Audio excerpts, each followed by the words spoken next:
श्री स्वामी समर्थ. नमस्कार मंडळी. आजचा विषय थोडासा वेगळा आहे. आजच्या हा व्हिडिओचा विषय अशा प्रत्येक आईसाठी आहे जिच्या मनात एक मोठं स्वप्न आहे, पण त्या स्वप्नासोबत तिच्या खांद्यावर घराची जबाबदारी आहे. तिच्या कुशीत एक छोटंसं मूल आहे, घरातील कामं आहेत, कुटुंबाच्या अपेक्षा आहेत आणि या सगळ्यांच्यामध्ये कुठेतरी तिचं स्वतःचं एक स्वप्न आहे, MPSC परीक्षा पास होण्याचं.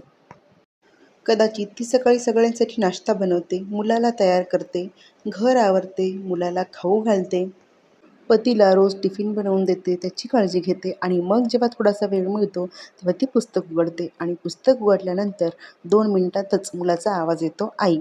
आणि तिचं लक्ष पुन्हा पुस्तकातून उठून मुलाकडे जातं. कधी मुलाला ताप असतो, कधी मूल रडत असतं, कधी घरात पाहुणे येतात, कधी घरातील कामं वाढतात, कधी स्वतःची तब्येत ठीक नसते, कधी नवऱ्याची तब्येत ठीक नसते आणि अशा प्रत्येक वेळी तिच्या मनात एक प्रश्न येतो, मी खरंच हे स्वप्न पूर्ण करू शकेन का? पण मित्र आणि मैत्रिणींनो, जर तुमच्याही मनात हा प्रश्न कधी आला असेल तर